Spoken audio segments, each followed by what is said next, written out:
Good afternoon, everyone. Good morning, good evening, from wherever you are joining us from.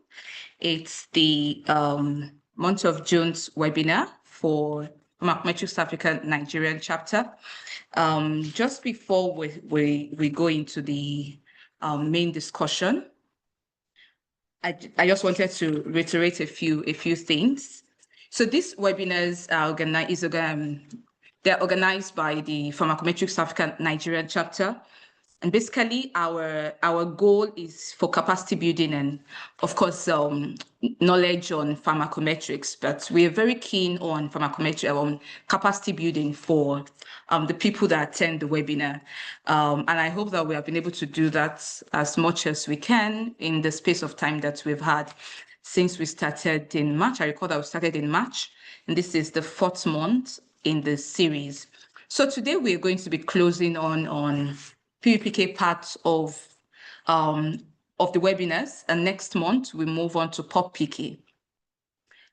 This webinars hold on the last Wednesdays of the month, so please watch out. You usually see adverts on it. If you join our WhatsApp page, which I would also drop shortly, you will usually see adverts on it on LinkedIn and on our Instagram, on our WhatsApp page rather. I will drop the link to that shortly, just so that you can be informed about that. So last Wednesdays, watch out for this information on my LinkedIn account, or TPRG, which is the body that is like the host for Nigerian chapter. The LinkedIn account also, you usually get that information, but watch out for that information towards the middle of the month. Usually, the advert comes out second week max, so that you can register ahead. Every of this webinar requires that you register ahead, because you have a unique registration link. You can't register with someone else's link. So make sure to register every time you see the advert. So for today, we're very keen on answering questions. We hope that you have followed through from the beginning of this webinar series up till today, up till now. Our speaker will be rounding off on what he had started. He actually finished up, but we discovered that he rushed up the later part of the last month's webinar. So that is why we have brought him in, and also to give you time to ask your questions. So I hope we came with a lot of questions for him for this month. So yes, I will shortly be handing over to him to take us through the final ride. While I await your questions, you can send your questions. We appreciate that you send your questions via chat. You can use the question and answer section, or you can just drop them in the chat. We'll pick them up on either platform. Please, let's engage on the chat room. Let's do a lot of engagement there. Put up your questions there, your concerns there too. We will be taking them up from that page. So right about now, I'll be handing over to Jide while I put the links to the WhatsApp page and other information about the places that you can get information about what we do. So there is the Pharmacometrics Africa website where you can get an overview of everything that happens within the organization. There is the web page for the Nigerian chapter, where everything specific to Nigerian chapter is uploaded. There's also the YouTube page that has all the recordings of previous webinars, even from other chapters that you can access, just to enrich your knowledge on this subject of pharmacometrics. So I'll be dropping the link shortly in the chat room. So right about now, I'm handing over to Jide to take it up from here. Jide, over to you.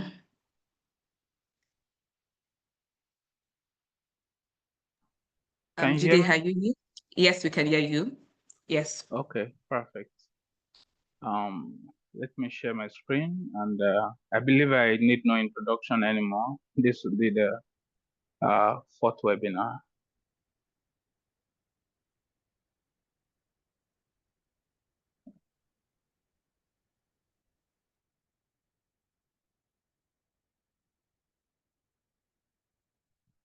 Okay. So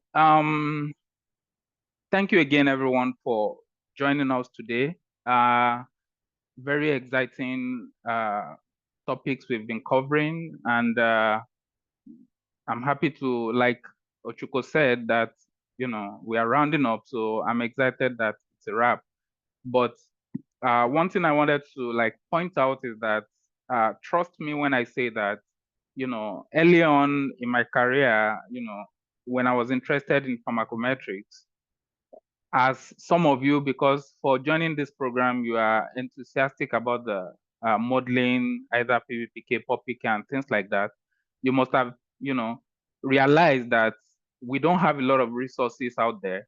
And even when you see resources that, tells you about modeling PBPK pharmacometrics, it's usually on a very high level, and then because it happened to me, and then sometimes I get lost and things like that. So this webinar, in my opinion, thinking about when I was at that stage, this is a really great opportunity, which if I had this opportunity back then, it would have given me much more several steps ahead, because we go through the fundamentals.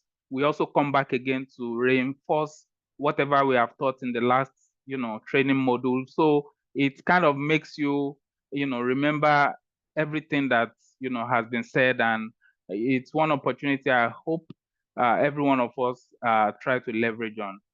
So without much ado, I would also like to mention that this will be the fourth webinar. So the past 3 webinars, each time we finish, they are being uploaded on YouTube. So if you were not part of that webinar or you missed any part of it, do well to go back and refresh your memory. Also, today's webinar will be uploaded shortly after we end today's webinar. Okay, so let's get right into it. Now, my goal or the plan for today is, like Chuko mentioned, the case study that I was doing the last time, I did not really finish it or answer the questions that we wanted to answer. So my intention today is to kind of wrap it up, but the way I planned it is such that I also do it again to kind of use that as a reinforced learning in case some of us miss any part. And then it would also give you opportunity to ask questions either about PBPK, POPPK, or even your project. But although I would advise your POPPK questions to wait till after the extensive POPPK webinar series. So if you have any questions about PBPK, you have a project that you are thinking about in your research, or you are thinking, how do you start? Then you can ask those questions, and I'll try my best to give you my perspectives. So in the last webinar, we talked about this case study, and I'm not going to spend a lot of time on it again.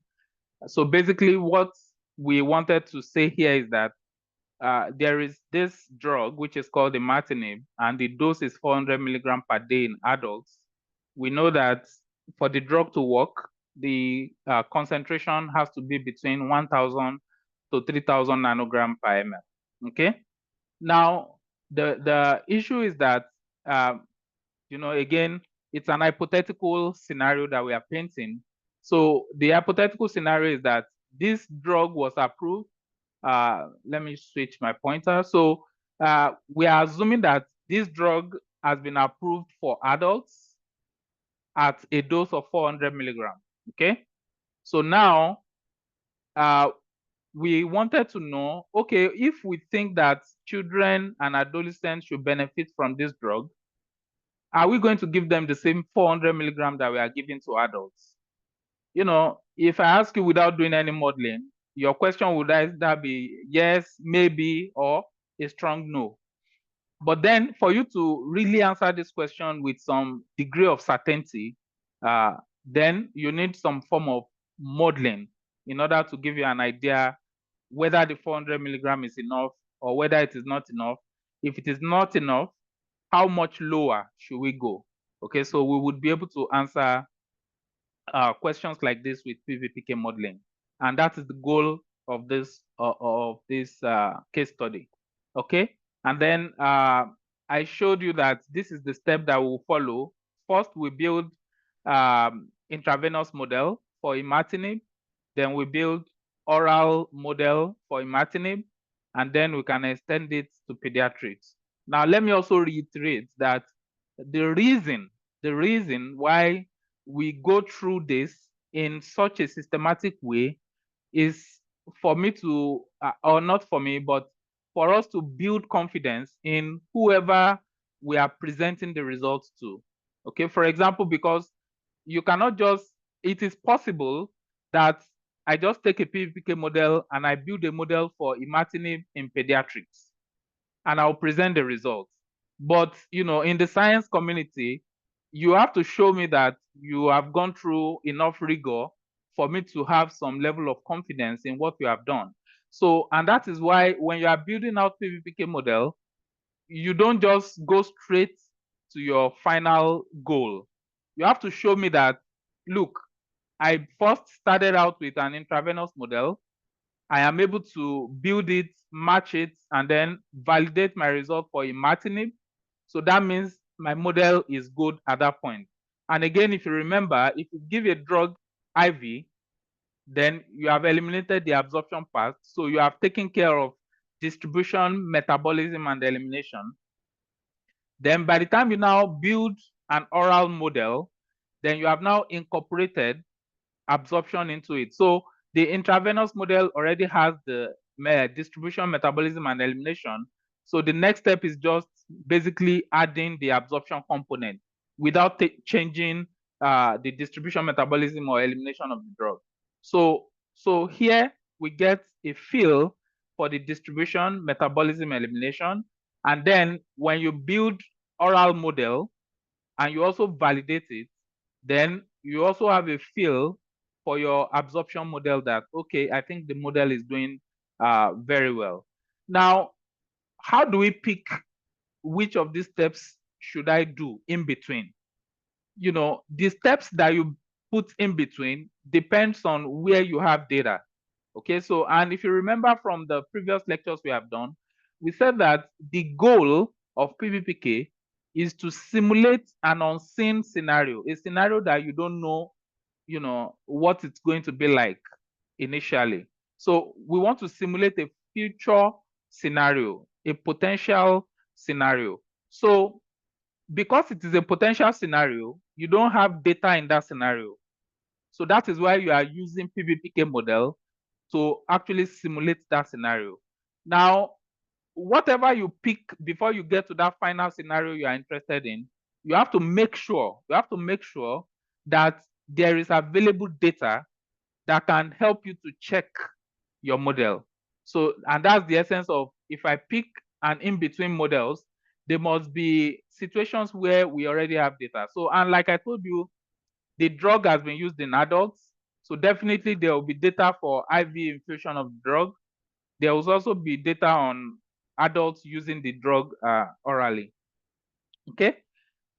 So I already went through all this in the last time, but very briefly, these are some of the properties of the drug in terms of the PK profile that's from studies that have been conducted.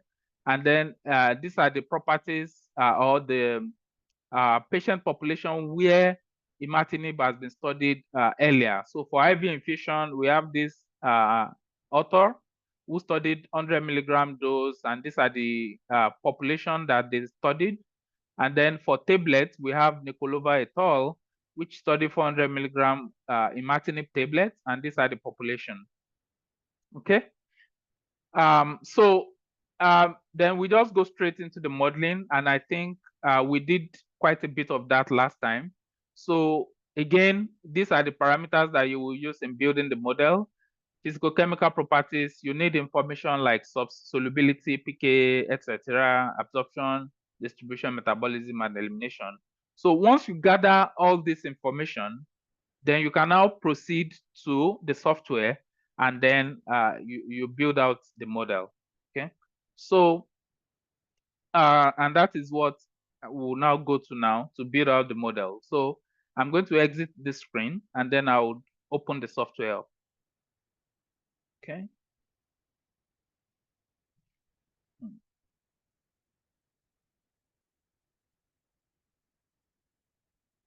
So let me share my screen too. Okay. So I just want to confirm that you can see my Yes, we slide. can see PKSIM. Okay, PKSIM, yes. All right. So again, this is more like for you to follow. If you follow what we did the last time, it's just basically something similar. So I said the first thing we want to do in any project for PBPK is it is a drug, right? So something has to be responsible for how the drug leaves the body. That is elimination. So that's the essence of this part. So you will first have an understanding which enzymes are responsible.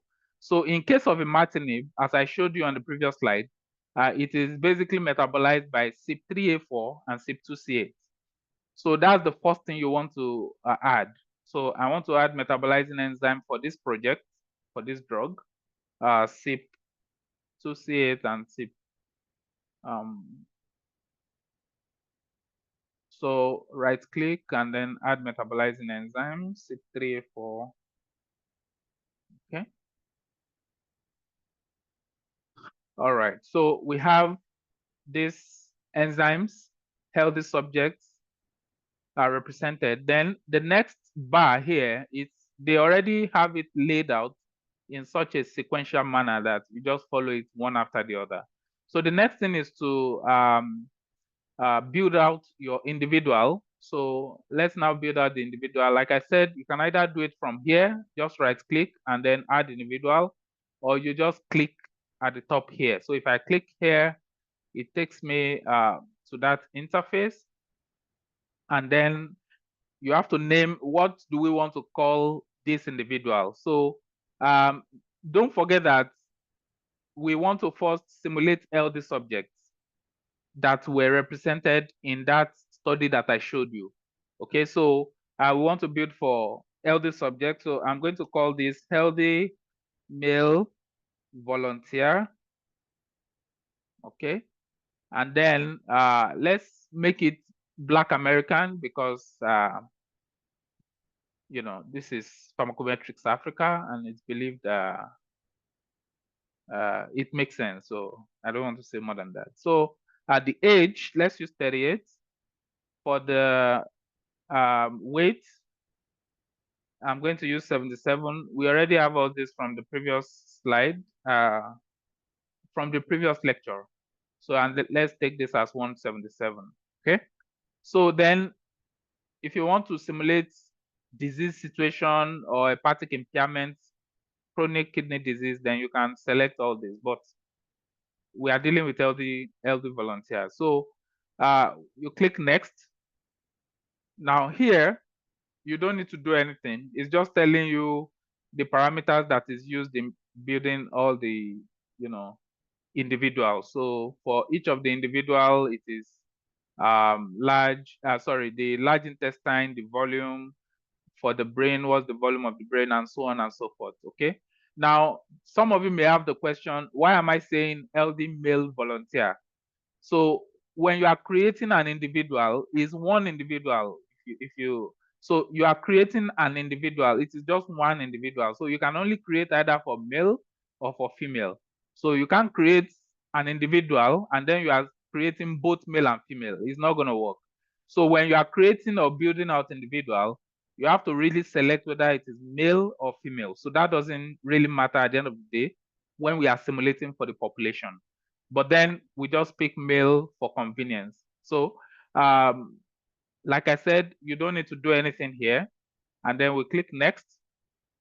So now here is asking us, this individual, do we want to add an enzyme for this individual? So you have to add enzymes for that individual that will help the individual to metabolize the drug. Because if I just click OK and then I proceed, what I am saying is that this healthy male volunteer does not have any enzyme that would help in metabolizing the drug. So if I give this male volunteer a drug, the concentration will just keep increasing forever as long as you keep giving the drug. So you have to put the metabolizing enzyme. so that the drug can be eliminated from the body.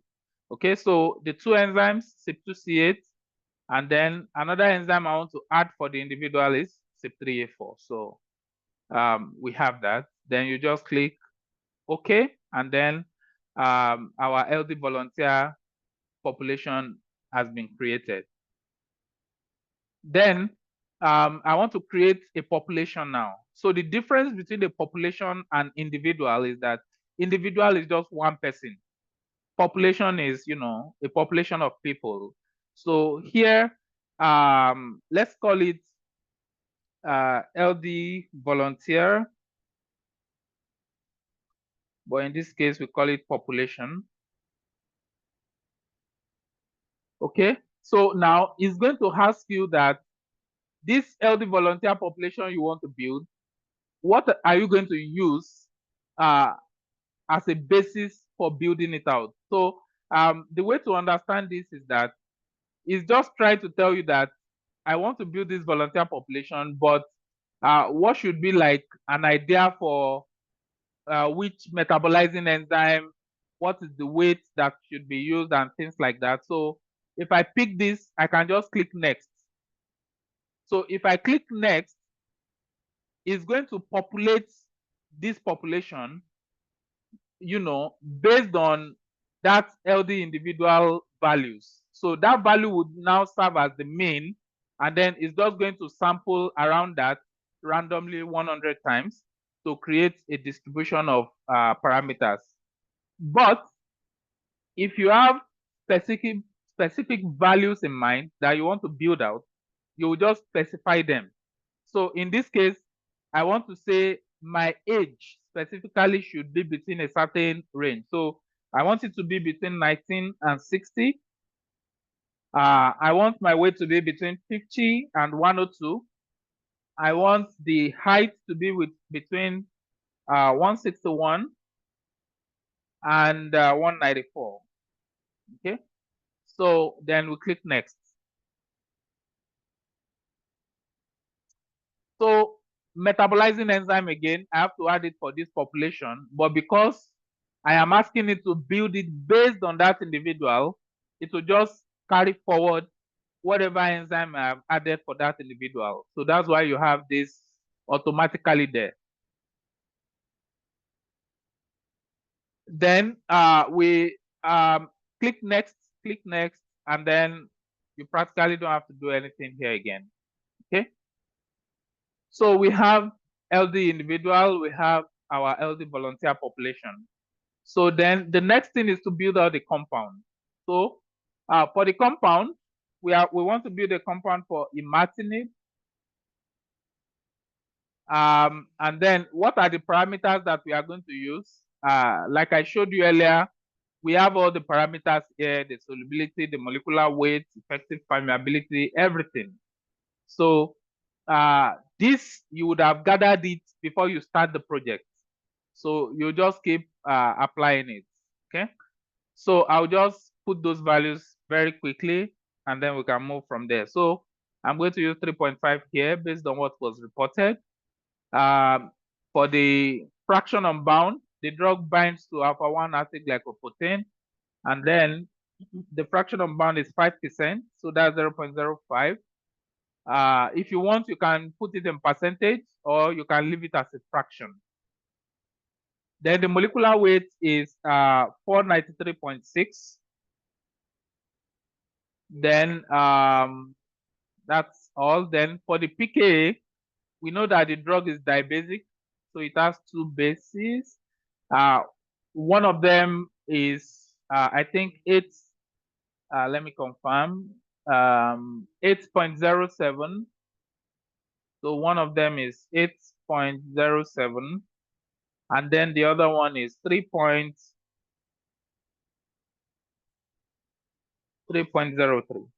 Okay. Then the solubility value is 14.6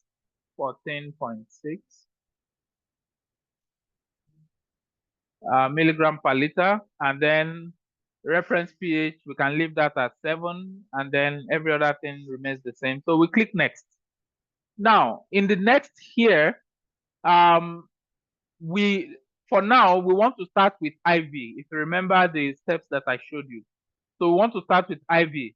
So for intravenous administration of a drug, we don't really have to do anything with absorption. Then for the distribution, the software will take care of that. There are standard equations used to calculate some partition coefficients and other things.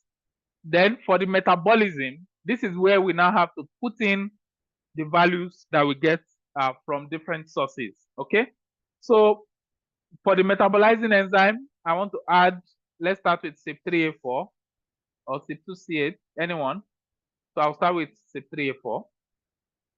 So what is the source? The source, let me just call it paper, and then NMDI, that's the metabolite name, NDMI. And then again, I'm getting this information from here. The drug is metabolized by CYP3A4. It's also metabolized by CYP2C8. For the metabolism by CYP3A4, the product is either NMDI or some other product that was not really mentioned in the paper that I used. And then the values were reported like so, and then the value for the others were reported like so. So that is what I want to put into the model right now.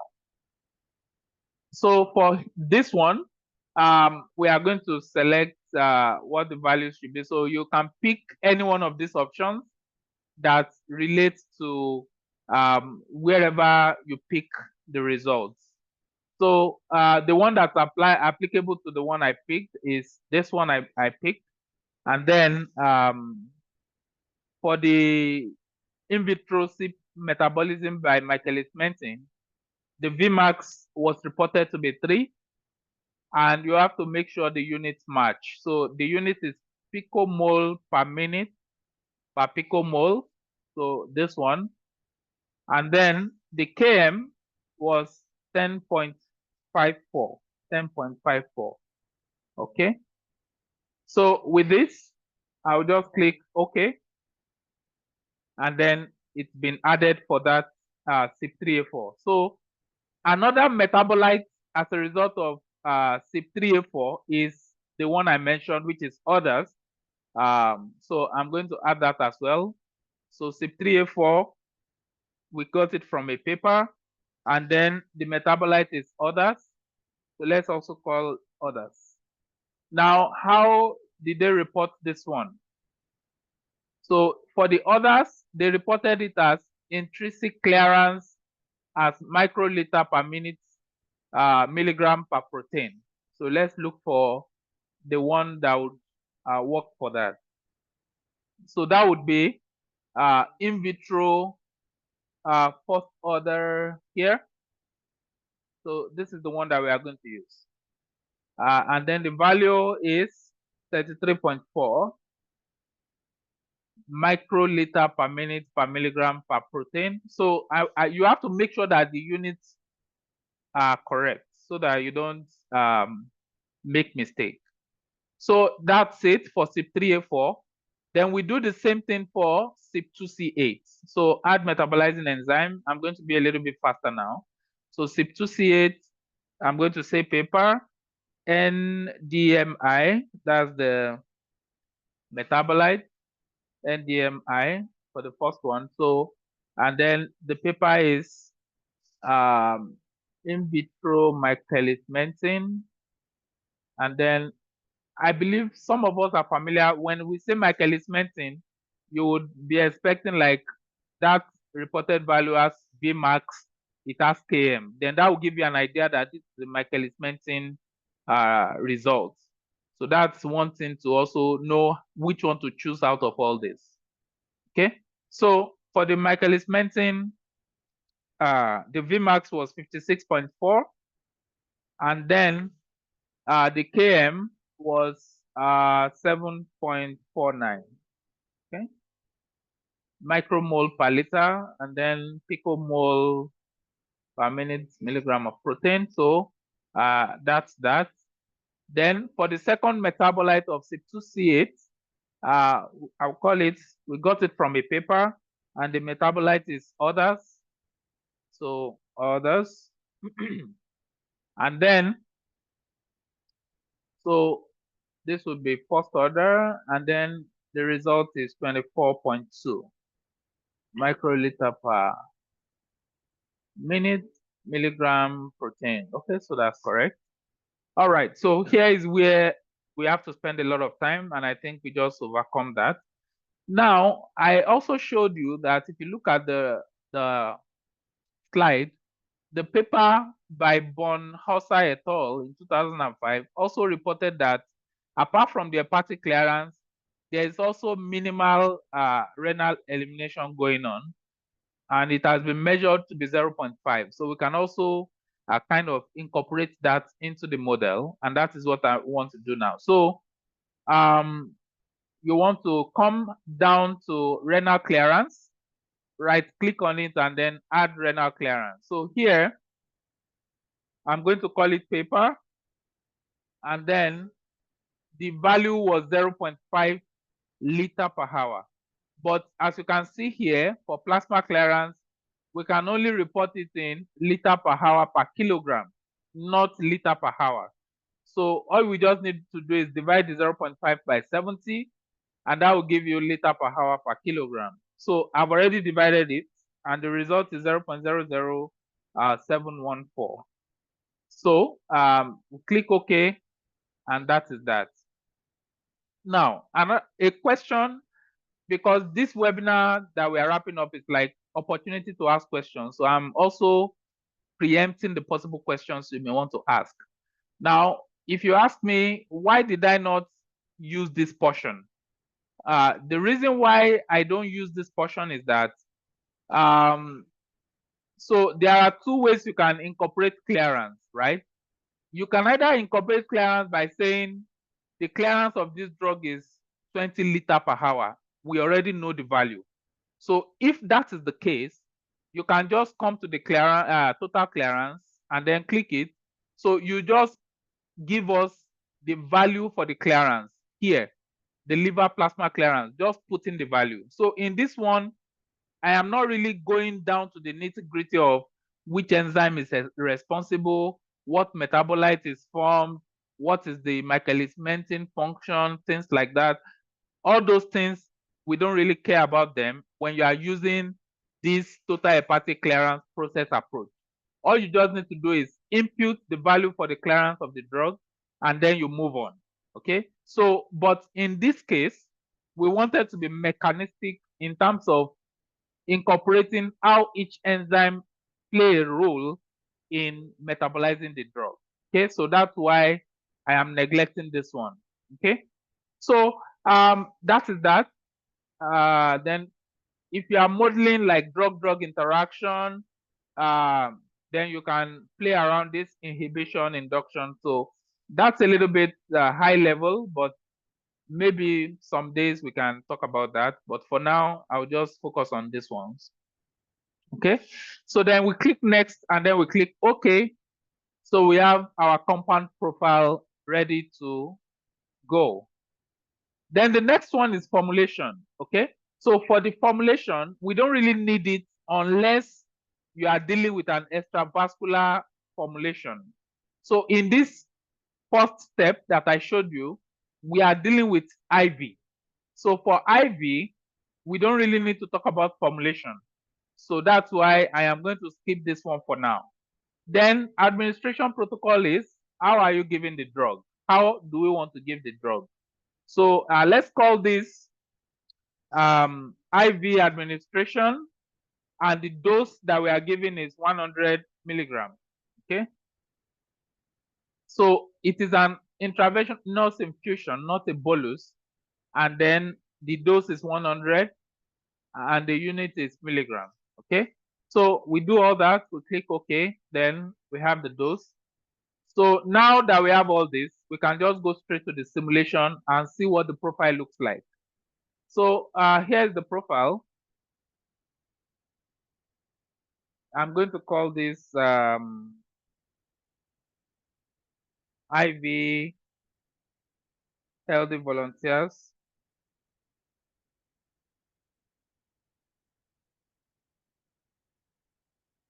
Okay. Simulation, healthy volunteer, IV 100 milligram. Okay, so you can name it however you want. Okay, so once you name it, you click next. Then it's going to ask you for distribution. There are different functions you can use here, like I showed you in the last time. But in order to save time, I'll just go straight to what we used the last time, which was Rogers and Roland, and then charge dependent Schmidt. Those are the two that we used the last time. Okay, then you go to the next one, processes. What are the enzymes involved in metabolism? So we have CYP2C8 and CYP3A4. So as you can see here, what we are seeing here is the metabolite for NDMI. So I want to also add that one that resulted in other pathway. So I'm going to add that as well. And then click next. What drug do you want to give? 100 milligram IV. So we just click next, next, okay. And then we can simulate that. So once you are done with that, you just come here and say you run.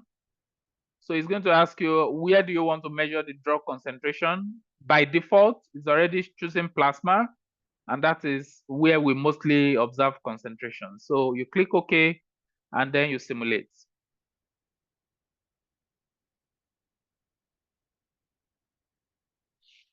So now we have a profile. So I can change the concentration to nanogram per ml, nanogram per ml. I want to use linear, and then OK.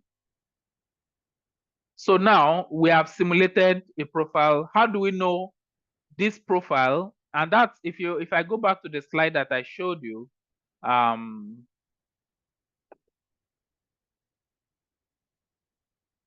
so you see that once we build the IV model, you have to validate. So what that validate means is that get some results from studies that have been done, check that the model is actually doing reasonably well, predicting those profiles reasonably well. So that is the validation step, and that is what we want to do now. So to validate, we'll go to literature, get those information, and then we'll use it to validate. So I already showed you how to digitize from literature. So I'll just go ahead and add that observed data. If you don't know how to digitize your profile from literature, you can watch the last episode of the webinar. So I already have all the digitized data here. So I'm going to select the IV, this one. Then you select the units. This is hours, sorry, not day, hours. And then for the measurement is concentration, mass concentration, and the unit is nanogram per ml. And then which species was this study done in? That is humans. Which organ did we collect this concentration? That is peripheral blood. Which compartment? That is plasma.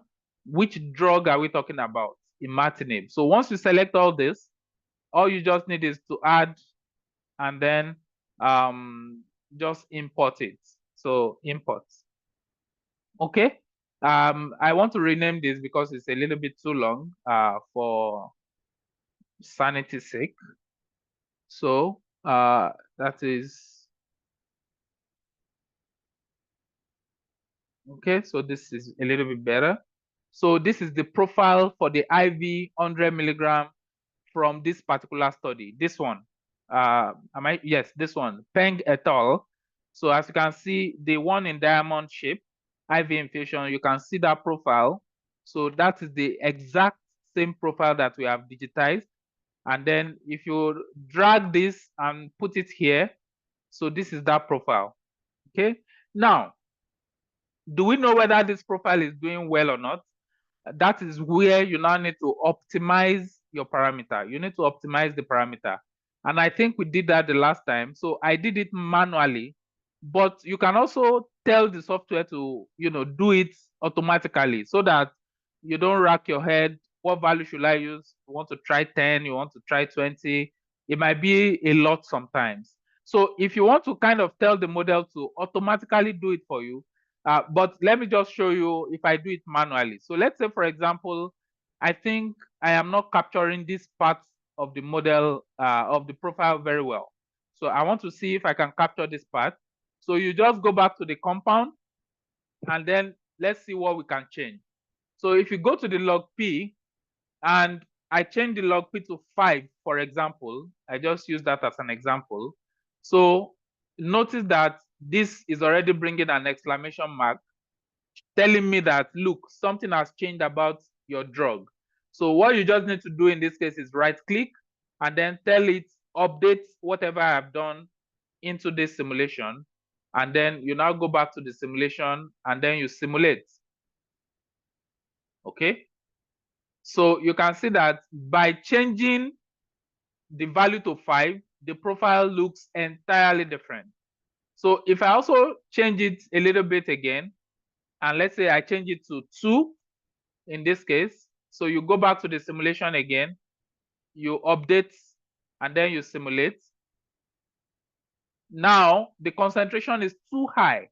So that's what I'm saying, that sometimes in order for you to match the profile, there are several things so you have to try values severally, and then sometimes it may not be easy, so you can do it automatically. So how do we do it automatically? So for you to optimize it automatically, let me take this back to where we started from, 3.5, and then commit this and then simulate. So we are back to where we started from. So for me to optimize, I'm going to come to parameter identifications, right click, and then you say add parameter identification. So what you then do here is you say add the simulation. So you click that, you select this, and then you click OK. Okay. So now we want to add which parameter do we want to optimize? Which parameter are we looking for the best value? So in this case, it is lipophilicity. So, and that is under molecules. So I will come to lipophilicity and then I will say add. So it's already here. So now if you look at it, it's a little bit tiny. Not sure if you can see it quite well, but so you can try values between -10 to 10. That's what the model is telling you. I'm going to start from -10 and I'm going to max out at 10. So it's going to try several possible values and tell us the best result. So once you do that, just go to the next and then just ask it to run it. So if you run it, okay, so you can see that it started from 3.5 and now it's telling you that, look, the 3.5 that you started with is good, but the optimal value should be 3.41. The optimal value should be 3.41. So that is a very good way to know what value should I use. So I'm going to go back to the compound and then I will say, instead of 3.5, I am now going to say 3.41, and that is what we are going to use. Commit it, and then we can simulate with that. So you simulate, and now you can see the profile is a lot more better using 3.41. Okay, so that's as far as IV goes. I can close this, and then I want to close some of the tabs.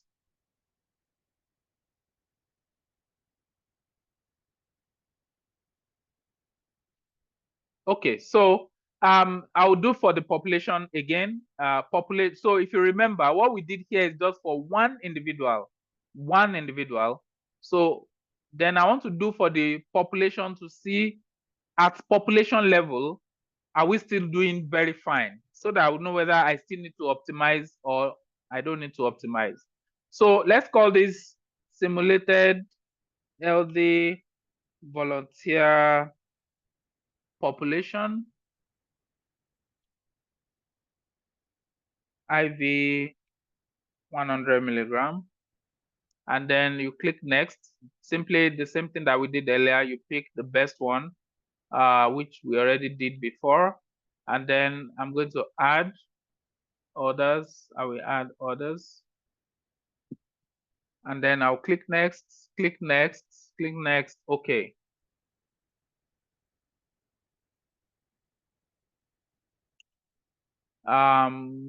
Actually, this I didn't select the right thing here. It should be for population, not individual. So I made that mistake. Apologize. So I'm going to delete this. Okay, so that's how to delete. And then I'll come back to simulation again. I'll put the name. So to simulate a population, I have to select this, not this. I have to select the healthy volunteer population and then click next. Select Rogers and Roland, child dependent Schmidt. Next, add the other pathways. Add the other pathway. Add the other pathway. Next, IV 100 milligram. That's it. So click OK.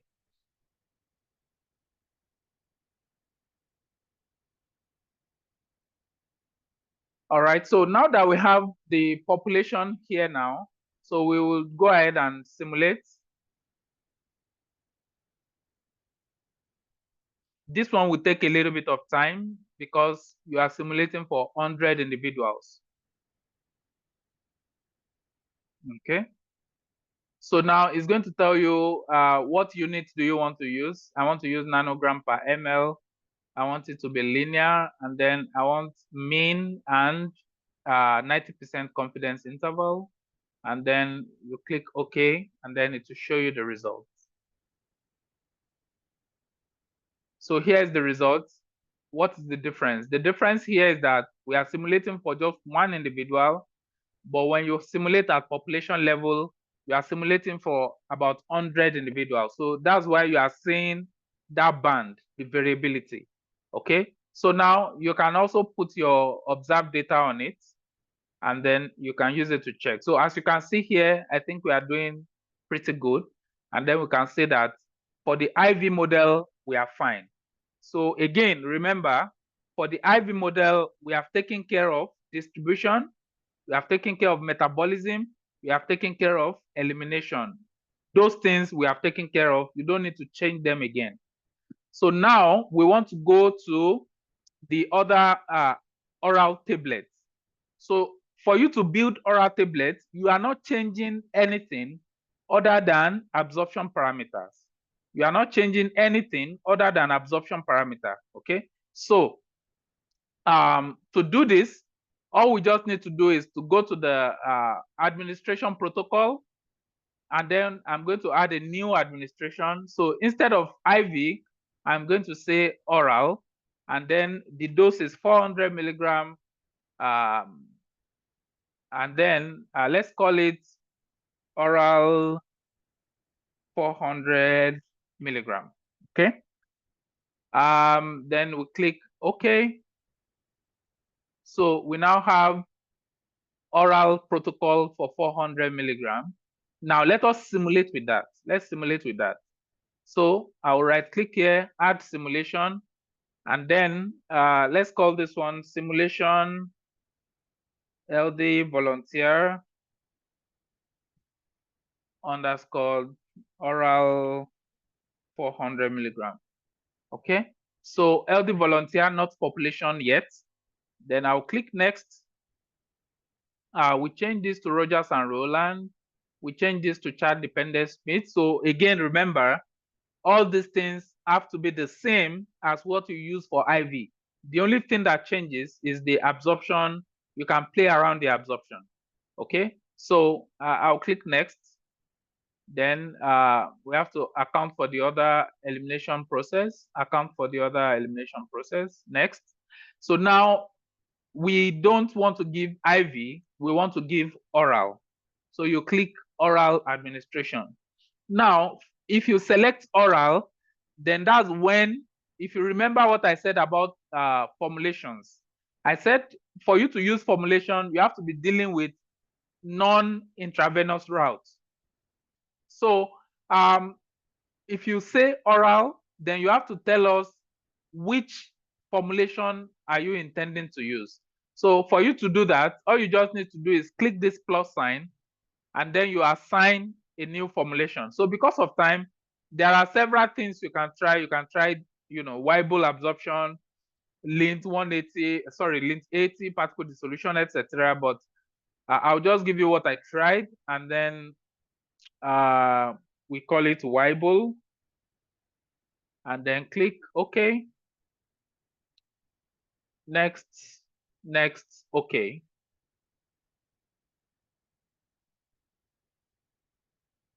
So this would be for oral 400 milligram imatinib. So if I simulate with it, let's see what the simulation looks like.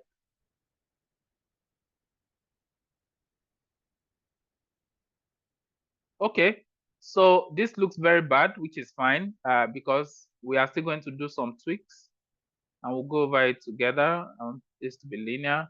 Okay, so now, but the first thing I want to do is let me even see how does it look like in those studies where they actually collected observed concentration. So I'll go to observed data.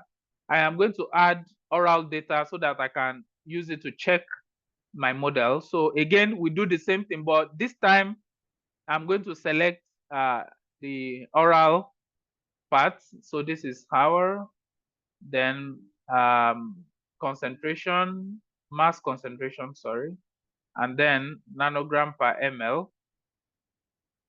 The species is human being, the organ is peripheral blood, and then it's in plasma. So other add current, and then import. So I want to edit the name so that it's not going to be too long. 400 milligram Nicolova. Okay, so we have this. Now, if you remember, we have two observed data for the 400 milligram tablets. So one is Peng et al. The other one is, one is Nicolova. The other one is Peng et al. So I think we did for Nicolova. Now let's do for Peng. So hours, then this would be concentration, mass concentration, nanogram per ml. Species is human being, peripheral blood, compartment is plasma, molecule is imatinib, and then add current sheets, and then imports. So I'm going to rename this for is, then I'll delete the other parts so that it's clean. Okay, so we have this. Now I can splash this and see where my observed concentration is at. So this is the observed concentration for Nicolova. This is observed concentration for Peng et al. So as you can see, our simulation is very, very different from what we have. So what can we do? So what we can do, again, remember, you cannot touch anything with distribution, metabolism, elimination, because if you do, then you have already invalidated the intravenous model that you initially built and validated. So you cannot touch those ones. So, but we can touch absorption, right? So I will go to the compound and see what are the things that has to do with absorption here. So I will go to the ADME. This is absorption. So then I will come to absorption. So what can I do? Specifically in most of the model building projects for PBPK, here is where intestinal permeability, or for some who are familiar, CACO2 experiment or effective permeability, that is what dictates absorption in the gastrointestinal tract. So what you can do here is that, okay, so let me explain. So what the model is currently doing is that the model is saying, you don't give me any value. I'm going to use some equations to calculate what the effective permeability would be. So, but as we can see from the result, it looks like the equation used by the software is doing a very bad job. Because if it is not doing a very bad job, then the model should have been at least very similar to that profile. So then I'm going to tell the software, okay, I don't want you to use the calculated one that you use your equation for. I want to put my own value. I want to put my own value. So I'm going to call my own value, let's call it optimized effective permeability, PEFF. So I'll say, okay, so I created optimized PEF. Then I'm going to tell it, I want to use a value I know from literature. So if you remember again, I already collected some of the values. So a paper by these authors reported 9.2 exponential minus 5 centimeter per second. So I'll just put that value, 9.2 exponential minus 5 centimeter per second. So you have to make sure units matches. Let me confirm, 9.2 exponential minus 5. Yeah. So, so we have this. Now, what we are going to do then is I'll go back to the simulation. I'll go back to the simulation. And then I'm going to go back to the configuration. And I'll say, now, all these ones will remain the same. But intestinal permeability, which has to do with absorption, I don't want you to use the calculated method from the software. I want to use the value that I put into the model. So I want to use this one. So if you now select this one and then you click OK, let's see whether this is going to change the model. So once you do that, then let's run the simulation. Okay, so as you can see, I think we are now, at least we are close. Okay, now what can I do again? So these are how you think about when you are building a modeling project. So now my profile is not yet the best. So what can I do again? So what you can do again is you can go to your formulation function, this one, the Weibull function. So I can go to the Weibull function, you can play around it. For example, I can say, okay, the dissolution time, 50% dissolution is about 240. What if I reduce it to 120? So if you reduce it to 120 minutes, let's see whether this would improve the model. Okay, so I can come back here and then I'm going to say update this because I changed something about it. And then I'll ask it to run the simulation again. Okay, so you see, we are a little bit close. So then you keep doing that and doing that until you are happy with the result. So I'm not going to take you through all those pain. So I'll just tell you what I did. So for the dissolution, what I use for Weibull is a dissolution time of about, let me check here, 1 second. For the Weibull dissolution, I used,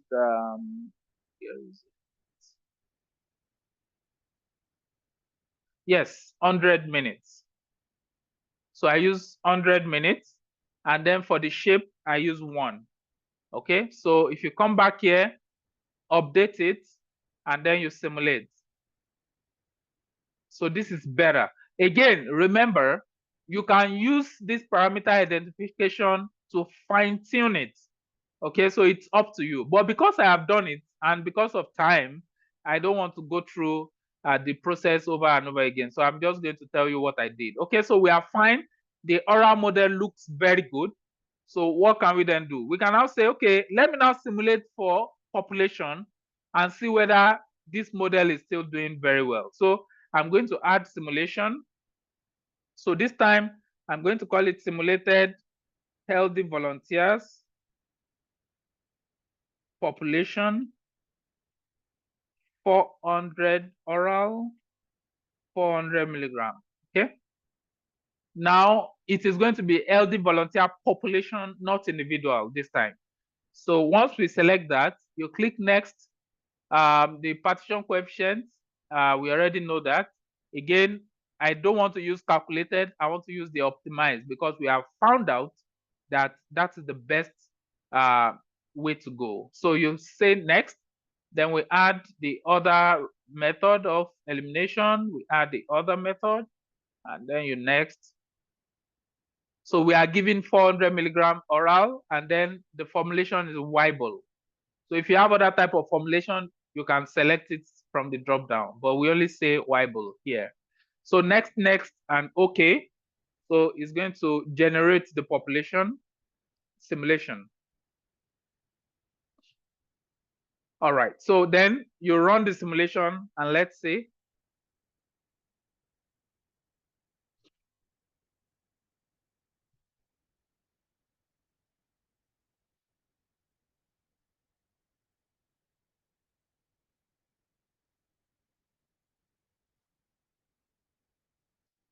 Okay, so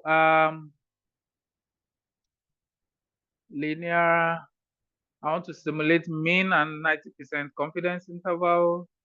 Okay, then simulate. So this will take a little bit of time, and then it comes up. So this is the simulation. And then let's see if I put the observed data. I put the observed data. I think this looks pretty good. So that means I am happy with the oral model. I am also happy with the intravenous model because don't forget, we said we want to go in a stepwise manner. We have done for IV. We are happy with it. We have done the one for oral tablets for adults. We are happy with it. Then we can now go to our future scenario simulation that we want to do. Because, you know, if I'm talking to anyone now and I said, I started this with IV, my model was able to match the profile that was reported in literature. I also built for oral tablets. My model is able to match the profile reported in literature. Anybody you are telling that to already have some kind of confidence in the model that you have built. Then you can now add the pediatric simulation on top, and then at least people will believe you that what you have done is actually the right thing.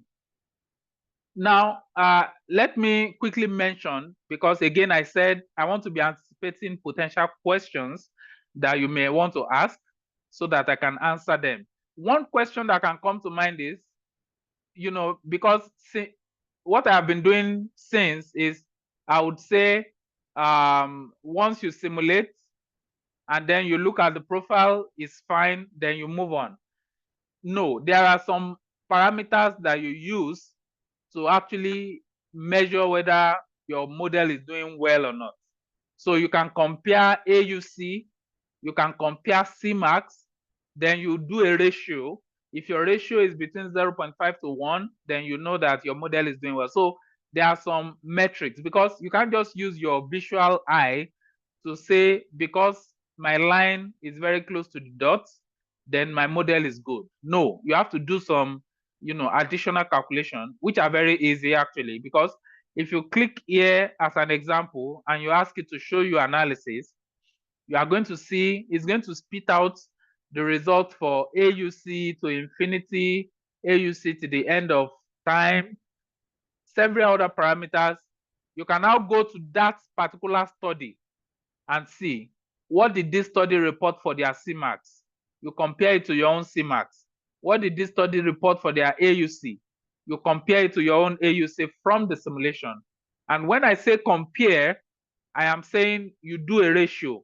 So if you do the ratio and the ratio is between 0.5 to 1, then, sorry, 0.5 to 2, then you know that the model is doing very well. Okay, so enough of all that. We already have confidence in the PBPK model. Now let's go to answer the question we have at hand. Okay, so everything I've been doing since morning, I've not really answered the questions that we wanted to answer, because I am trying to build confidence in the model.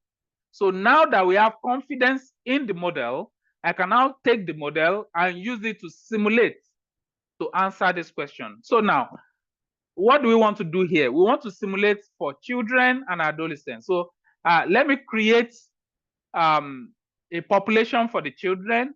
I would also create a population for the adolescent, and then we can then see whether this is good or it's not good. Okay, so I'm going to come here. I want to create a new population, okay, so let's call it children population.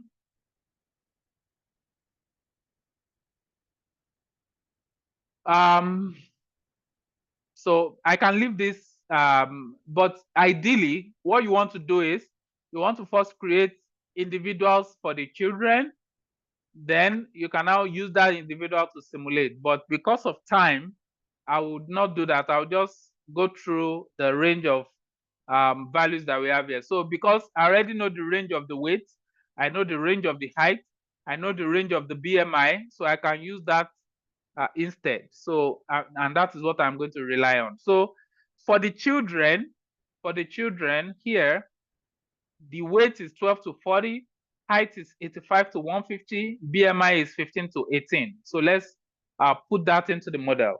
Okay, so the age for children is 2 to 12 years.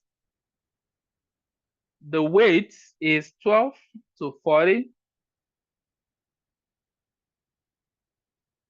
And then the BMI, we didn't know the height, but the BMI was reported to be between 15 and 18. So that is what we are going to use. So click next. It's going to create a population of children. The metabolizing enzyme is the same. Next, next. Okay, so we have created a children population. So let's also create the second population, which is adolescent population here, adolescents. So for adolescents,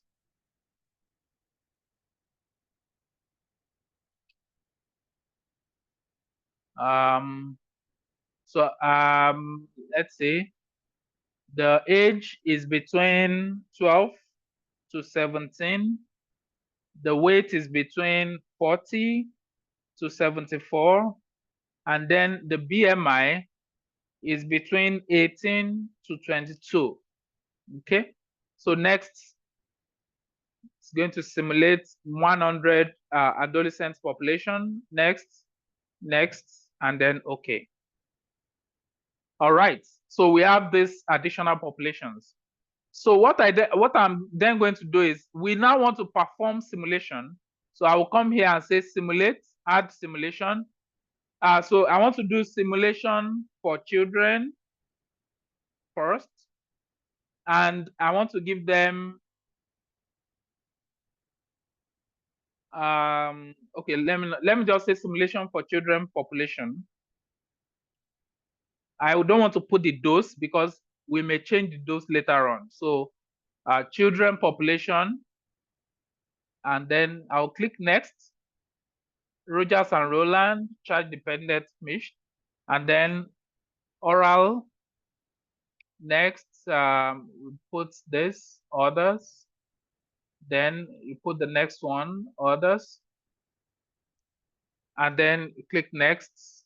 So we want to give 400 milligrams. That is the dose for adults. But let's give it to the children anyways and see whether it is too high, too low, then we can go from there. Okay, so let's start with 400 that is given to adults and see whether it is too much, and then we can cut it down.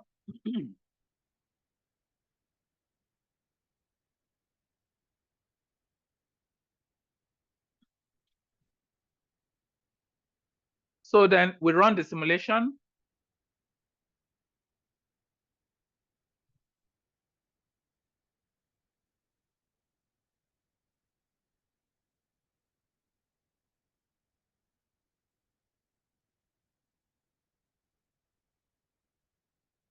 Okay, so it's going to ask us, what do we need? I'm going to ask for nanogram per ml. I'm going to ask for linear, and then 5 to 95. Next, next, next. Okay, so it's going to give us the result. So this is the result if you were to give children 400 milligram of imatinib. Now, let's see whether the concentration is, because if you remember what I said the last time, from FDA perspective, what we want is, we want to achieve, there's a term that is called exposure matching. Exposure matching. So there are some situations where whatever dose you give to children, as long as the concentration in their plasma is similar to what we are seeing in adults, then we can approve the drug. So that is called exposure matching. So we want to match the exposure in the adults. So what I will do now is I will put the concentration for the adults on it. Now, as you can see, the concentration for the adults that receive 400 milligram of the drug is far lesser than what we see if we give the same 400 milligrams to children. So what do we then do? We cut the dose down. So by how much should we cut it? I'm not going to stress you by looking for the dose. I'll just tell you straight that when I did the simulation, 150 was the best. So I will go to administration protocol. I'm going to add oral dose 150 milligram. And then this is oral. This is 150 milligram. And then, okay. So I have a new dose. So I'll just come to the simulation. I'll just come to the simulation and say, let me go back to the simulation. I want to change the dose. So instead of giving the children 400 milligram, what if I give them 150? So let us see what the result would be. So if I give the children 150 milligram, and then I simulate, let's see the profile, what is going to be.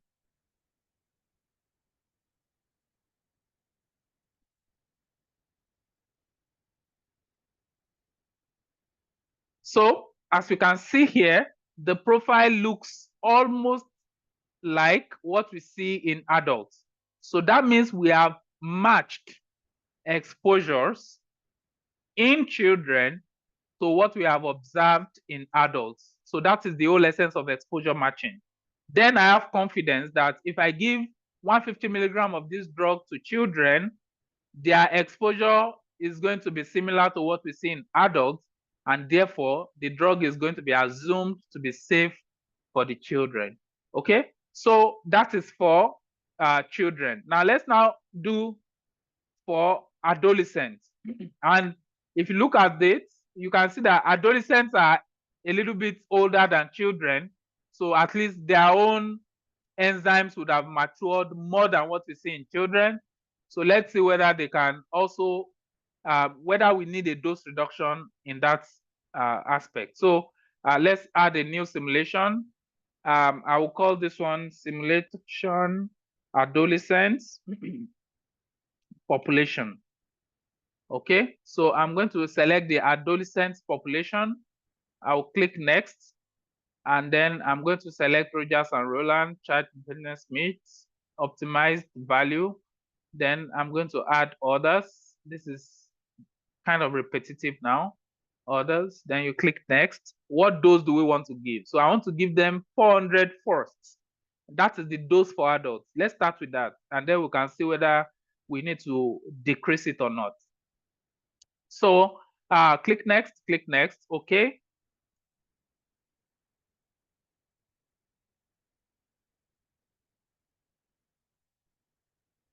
So then we run this simulation, okay.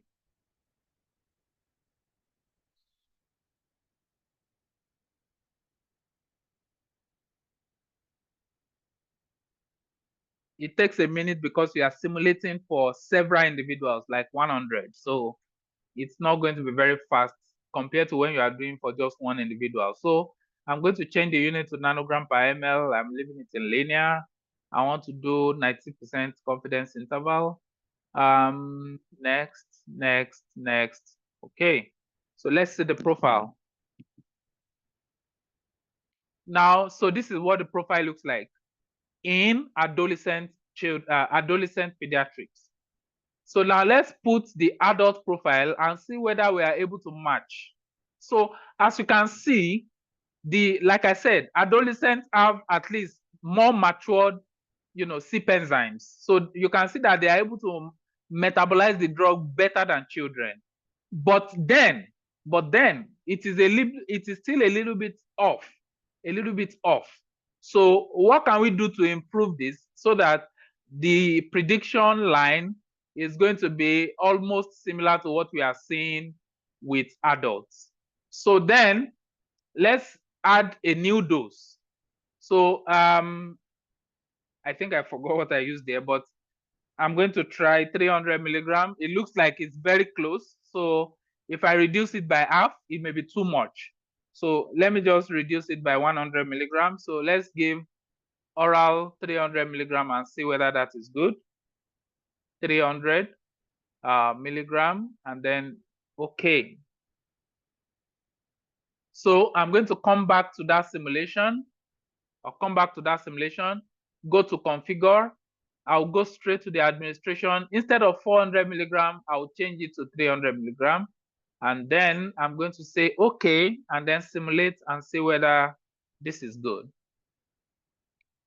Okay, so now we are giving 300 milligram. Let's run the simulation and see.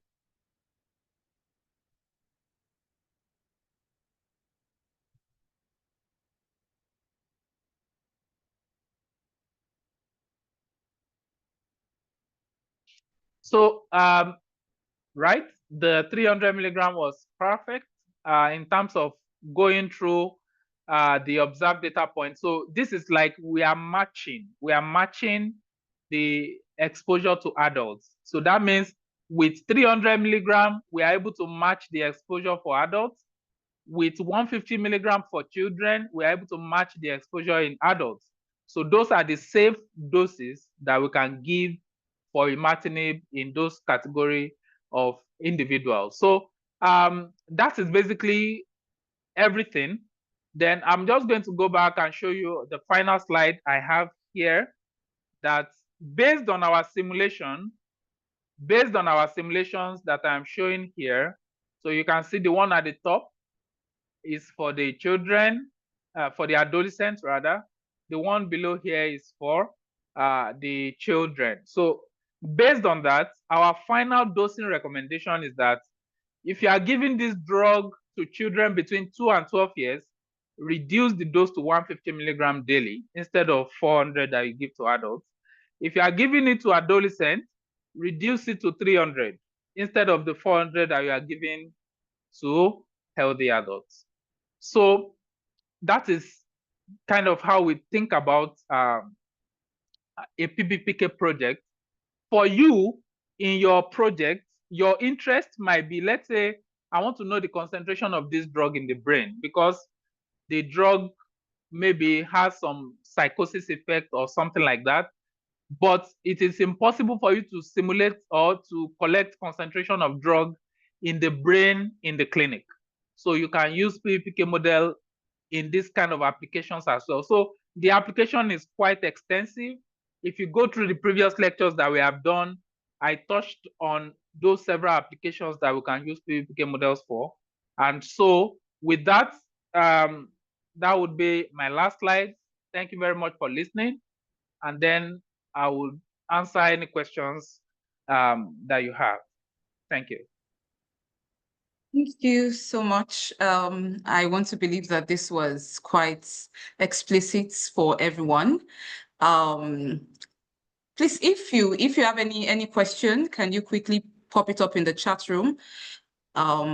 Please, before we call it a wrap. While we're doing that, just to remind us that this is a webinar series from the Nigerian chapter of PMXAfrica. I've dropped the links to join us, so you can get more information about upcoming webinars from the WhatsApp page that is on the chat room already. From the PMXAfrica website, you also get those information for monthly webinars. Thank you, Babajide. So a question I will quickly want to ask while we wait for others if they have questions. The videos are from the Pharmacometrics Africa website. It links you up. We upload the videos right to the Pharmacometrics Africa website, and it links you up to the YouTube channel, which I've also put the link here. So all the recordings are right on the YouTube channel of Pharmacometrics Africa, but you can also access it from the website, Pharmacometrics Africa website, the Nigeria chapter page. It will usually come up as latest item, but you can directly go to the webinar page for, the chapter page for Nigerian chapter on the Pharmacometrics Africa website, which I have also put in the chat room. So yes, I wanted to ask that for this, we have seen for children, for adults, and I think this is quite explicit. However, maybe you can just speak to special populations like in pregnancy. Is there any modification that we need to make? You don't have to go into details, just a brief on that. If you can quickly speak to that. So for special populations, right now, SIMSIP doesn't have pregnancy population. So unfortunately, you can only build out, because that's, if you remember when I was talking about advantages and disadvantages of either using GUI based or writing the code from the scratch. So for this GUI based, which is PKSIM, they don't have the pregnancy. So there's no way you want to build a pregnancy model using this particular interface. However, if you have an understanding, there's also what is called MOBI for PKSIM that you can then use to extend the model. Now, if you want to extend the model, things that you are going to then be thinking about in terms of if you want to go about it stepwisely would be, why don't I build for the, because most likely I know that you are coming from the point of, we don't have data for whatever drug you have in mind in pregnancy, right? So that is our goal. But then you can now say, do we have the concentration time data for non-pregnant female? If yes, start from there. So I will build a model for that. Then I'm then going to work my way up to pregnancy, and then I will then perform my simulation when I get there. So if you for whoever has the question, if you watch our webinar for, I think, the first or second webinar, I showed a project where I go through a particular personal project I did for pregnancy that would kind of show you in more detail. So, but for the interest of time, I don't have a lot of time to go through the nitty-gritty. Thank you. So we will all have to go back to the first webinar to see what he's talking about. So a question as an extension to the last question, can you also briefly talk about application of PBPK model to personalized precision medicine? Did you get that? Yes. So so for precision medicine, I think I've seen use cases, and people are also using it. And again, what we have just done today is a kind of personalized or precision medicine, because, for example, let's say a drug is already approved for adults, but as a clinician, you feel that, look, children can benefit from this drug. I'm not seeing a lot of side effects. What if I just reduce the dose by half by this? So, but you don't know, you don't have an idea. So you can use, PBPK model to guide that decision. So, for example, based on what we did, you can say, okay, let's cut it into 3/4 or cut it into this. So there has been applications for that. Also, let's say you have a renally impaired patient or a hepatically impaired patient. You can also build this into the PBPK model and use it to simulate. For example, this drug was metabolized by CYP3A4 and CYP2C8. If someone happens to be hepatically impaired in such a way that their CYP3A4, CYP2C8 is no longer functioning very well, you can capture it in the model, and then you will be able to also simulate. So if someone is having this situation, what dose can I give? Obviously, 400 milligram would then be too much. So how much should I cut it down? So you can use it to answer those kind of questions. So yes, I have seen it being applied in the clinic, and although it's not yet widely accepted, but it's been applied for sure. Okay, thank you for that. I hope that answered the question a bit. Please, so there's another question I see here. How can we use MOBI for special population like renal impairment, liver impairment? And I think you have spoken to this a bit. Yeah, so already you don't need MOBI for renal or hepatic impairment because it's already in the model. It's already in the model. If you come to, okay, okay, you can't see my slide anymore. But if you go to where we are creating the population, you will see a place there where it says healthy. So you can just change it from healthy to either hepatic impaired or renal impaired. So that one is already captured. So you can definitely do that without using MOBI. But if you want to do something else, like measure concentration in the brain or, do some complex stuff, then you need MOBI for that. Okay. Thank you for that. Another question is, how then do we capture individual variability? Could there be an influence of genetics or liver impairment on the drug disposition? I think that's like a follow-up to the personalized medicine question. Yeah, so because if you are doing personalized medicine, you have information about the patient in front of you. So is it a pediatric? Does the person have renal insufficiency? Are they empathically impaired? So when you have all this information, you put it right into the model and then you simulate. So yes, you would capture all those things once you have, a model that is able to handle all those specifics. Yes, you should be able to do that. Okay, I'm running against time, so I'll fast about it. Can we extrapolate these simulations in LD people to patient population using imatinib? That's another Can you question. repeat the question again? Can we extrapolate these simulations in LD people to patient population using imatinib? I will assume that the patient you want to give them imatinib.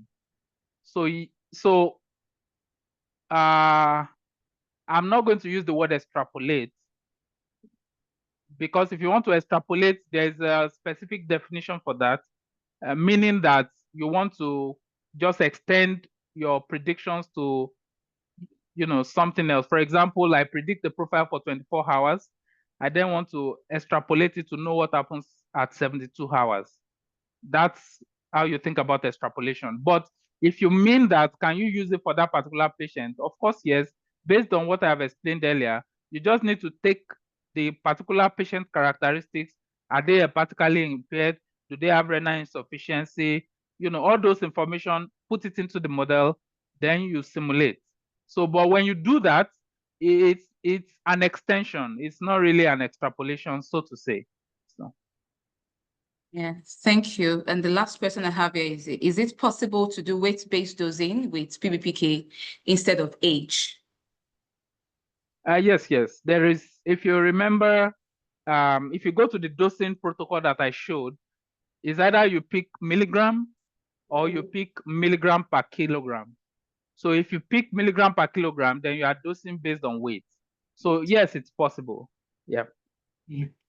Yes, it looks like we've covered all the questions. Thank you again for coming to the webinar today. We hope to see you in the next webinar that is scheduled for the 30th of July, if I'm correct. That's the last Wednesday of July. Yes, 30th of July. Of course, I know that you still have to go back to this recording. I will have to go back to it again myself. It would be good that you walk it through again from the beginning, from March, April, May, and June, to just be sure that you have gotten it. And of course, if you have further questions, you can always post on the WhatsApp page that have been created for this. Right about now, this is going to be the end for today. We'll see you next month. Thank you, Babajide, again for doing this for us. We appreciate it. You're welcome. Thank you.